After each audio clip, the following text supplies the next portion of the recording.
A very good evening to you. How are you doing? I hope you are doing well, and thank you so much for joining us this evening right here on Transforming Families. I am very excited to have you on board, especially since we are headed towards Christmas. It's looking all Christmas in here, me in red and all that. Yes, I hope you are even setting up the mood in your houses, the Christmas tree, the celebrations, in whatever way you want to celebrate this season. And I hope you are happy. Thank you as well again for joining us. Today, I want us to look at celebrating the Christmas festivities and how to financially plan for the costs that usually should I say come up during this season. There's a lot: buying new clothes for kids, cooking food, and a lot of food, especially if you have visitors, and all the other costs that come up. How do you plan for them financially? And to do this, I'm very, very excited to be joined by Reverend Edward Karanja. Thank you so much, Rev, for being here this evening. Thank you very much, Faith. It's always such a pleasure to be in CAC TV, in Transforming Families. Yeah. Because like we always say here, that when we have stable families for a stable society, and especially during this Christmas season, we really need stable families for a stable and sober society. That's true indeed. Thank you so much. Reverend Edward Karanja is a minister with the Presbyterian Church of East Africa, as well as a marriage and family therapist. And on the very far end, as usual, is the amazing Professor Catherine Gashuda. Thank you so much, Prof, for being here as well. Tunashukuru as the Transforming Families. Thank you so much. I'm listening to Leverett, and what is coming out is that for families to be sane, then there is work that needs to be done. Yeah. Professor Catherine Gashuda is a counseling psychologist, as well as the director of the Kenya Institute of Business and Counseling Studies.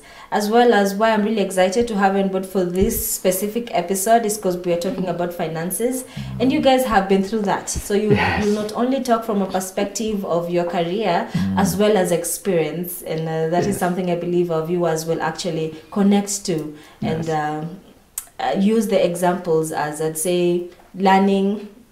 How do we put it, as a point of learning, because that's really, really necessary. A lot of things happen during the Christmas festivities. You either travel, if your kids are young, they want new clothes because they're seeing their friends with new clothes. You want to go out for holiday as a family, or you're receiving visitors and you have to cook and cook and cook for them, which is really, really costly. And I'd say if you haven't planned yourself well financially, then it can really drain you, especially come January, when kids are going back to school and other costs are also coming up. So let's begin by looking at how to plan for holiday finances. Is when to begin. Do you begin immediately come January when the new year starts, or that's too early? You at least begin around August, September. How do you go about planning for finances, especially December finances? I don't know who would like to take that up first. Thank you very much, Faith. I would love to take it first. All right. Because holiday is important, and planning for holiday is paramount. If you want to take your family for holiday, or if you want to even celebrate the holiday at home, you need to be clear from January where you're going to. For us in my house, we plan for where we are going to spend the next Christmas during the Christmas we are in. Okay. So we like end the Christmas and we are like, next year, where do we go for a holiday? So beginning January, we agree on where we are going to holiday. And which part are we going to celebrate? Is it 25th or is it the 1st? Mainly for my family, we go for our travelings. Mainly we travel on the 1st. Because the 1st of January is my wife's birthday. So 25th, I give it for the church, the Christmas season. I am in the church. Then from the 26th or 27th, I travel, or 27th, and we come back on 2nd or 3rd, depending on the time. So that is like clear. Even when we have been out of the country, it is something that we plan over a long time, where we say, this year we are doing local, next year we're doing local, the 3rd year we are doing international. So you can tell, like, even when we did international, like when we did Dubai, we had planned it over 3 years. So this year we have saved this, we have put aside some amount of money. Next year we have spent this, we have put in a certain amount of money. So in the 3rd year, we are now doing international because we planned it 3 years ago, not impromptu. So for me, holiday planning should not be done from August or September or October. should be done all the way from January, so that come December, it's not an impromptu thing. And as you plan it, you look into all the other aspect in it. Do you have school fees to pay in January? Do you have uniform to be bought in January? Do you have this and the other in January? Interestingly, before the 25th, the way we do it for us in our family, I ensure we have paid school fees first. And since, like, for me at home, mine is a sole income for the family.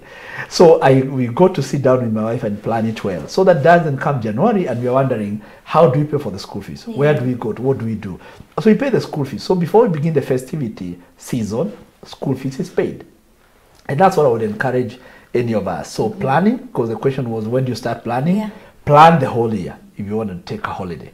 Yes, so that even the school fees for January is in part of that planning. Don't run the 11th hour. Don't do it because your friends in October, November are telling you, we are going to Mombasa. Where are you going to go to? We are going to Nakuru or wherever. Where are we going to?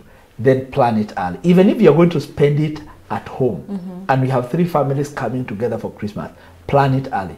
Don't run around it 11th hour. And that's when you're saying, by the way, Christmas 20 konani, brother mgani, sister mgani, plan it early. Then even in matters contribution, although we shall be coming to contribution, if you're doing a family thing, then plan even that early enough. All right. Thank you. Prof? Well, this is reminding me an episode that we did one of the evenings on rituals and traditions.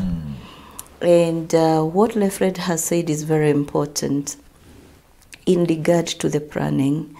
But we may want to ask ourselves, how many Kenyans plan? Or does it become a knee-jerk kind of a situation that people are dealing with?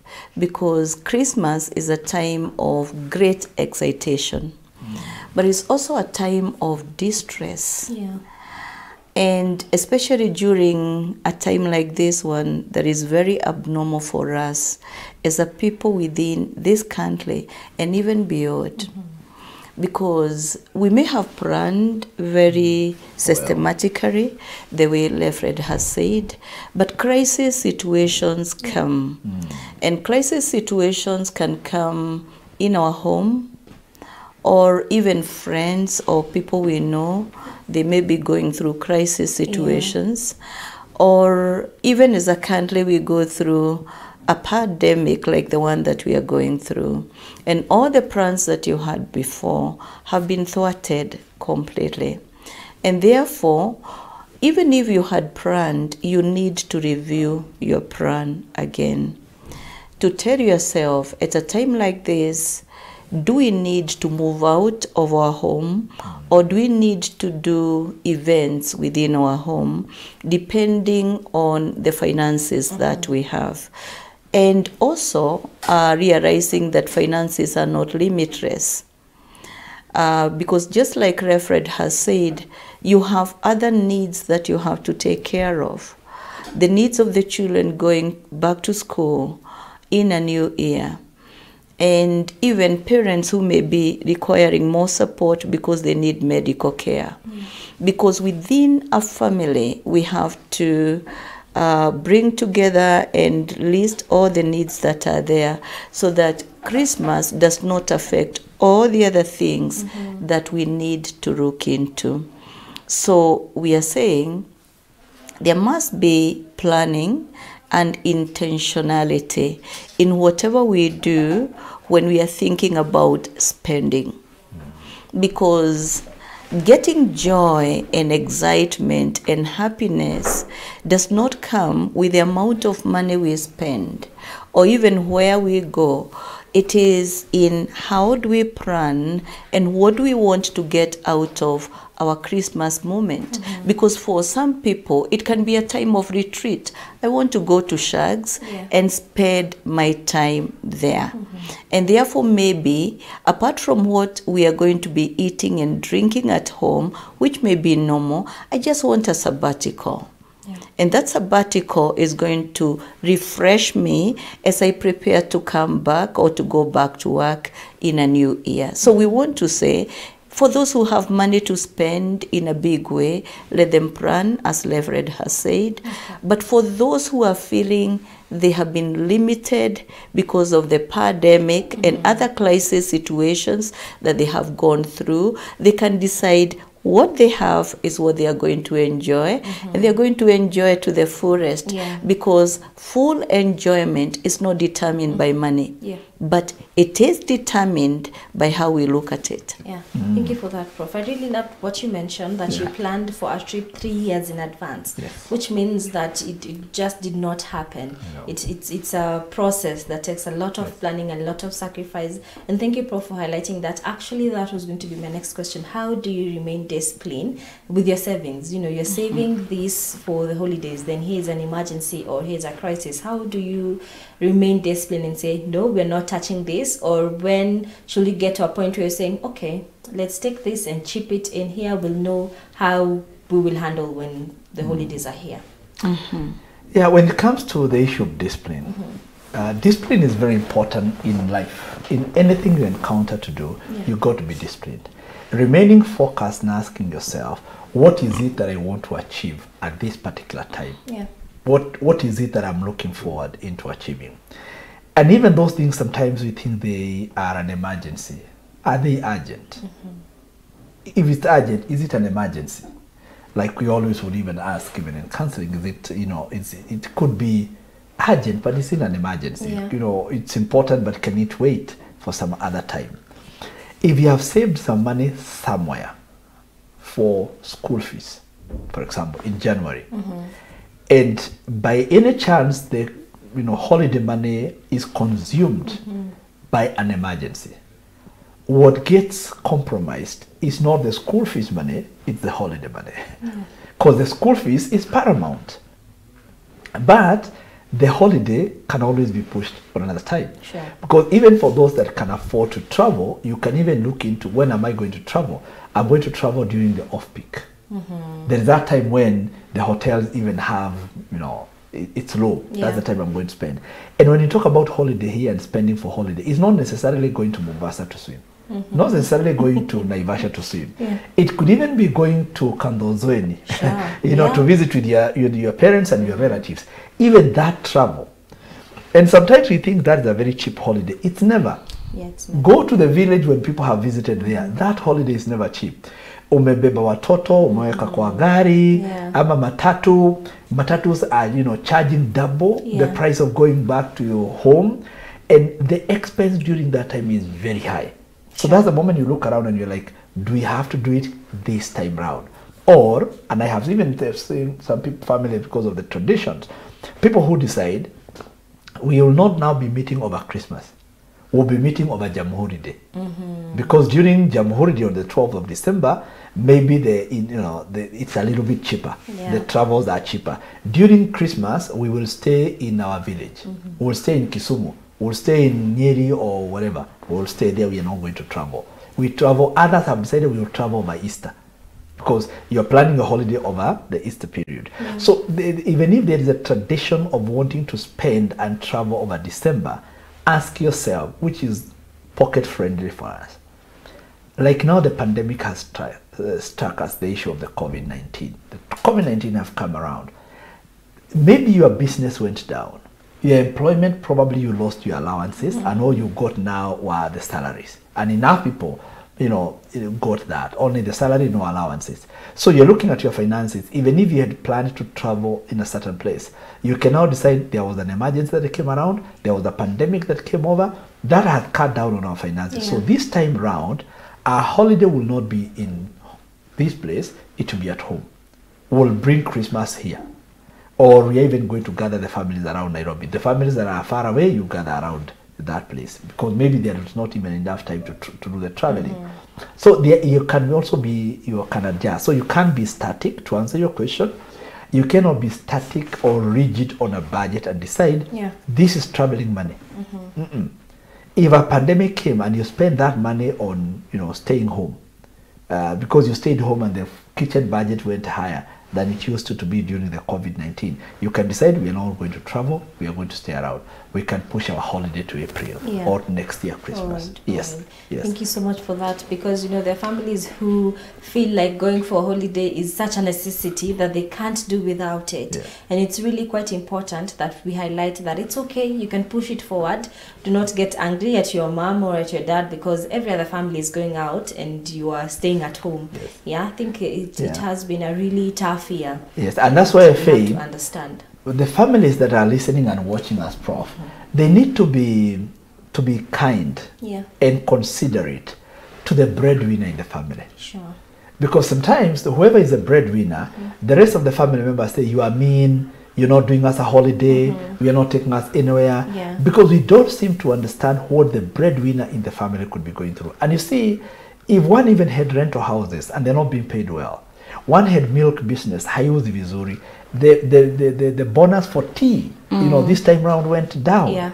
And we are all saying daddy is mean, or mommy is the one who is the breadwinner. You say mommy is mean, mommy is not doing this and the other. It is good to understand the breadwinner in the family. Sit down, and if you are the breadwinner in the family, sit down with your family and tell them what is it we can afford and what is it we cannot afford. Do not live in a place whereby you almost want to force people to you must go on holiday to the point of taking a loan for holiday. Personally, guess I'm old school. I don't believe in that. Sure. Let's talk about that. What is your view on that? Taking a loan to take your family out for the holidays and create good memories. I love the part of the creating good memories, but maybe we don't have to create good memories from a loan because we know what loans can do to people. When you're trying to pay for them and sometimes you don't have the money to pay for them, and those interest rates can escalate sometimes. So it's not a very wise thing to do that, because good memories are made out of creativity and innovativeness. Because we also know that things that are quality do not have to be done by money. They can be done through creativity. I remember one time when we didn't have much over Christmas. And we sat down with my spouse and we said, what do we do? Because we can't go home. We didn't even have the money to go home. It was a very difficult time for us. And we said we are going to cook, and then we are going to go down a river somewhere. And we did. And our children were very excited. And I still remember our son going, and there was a tap somewhere down that valley where he kept on saying, tutu. Tutu. And even today, he remembers that.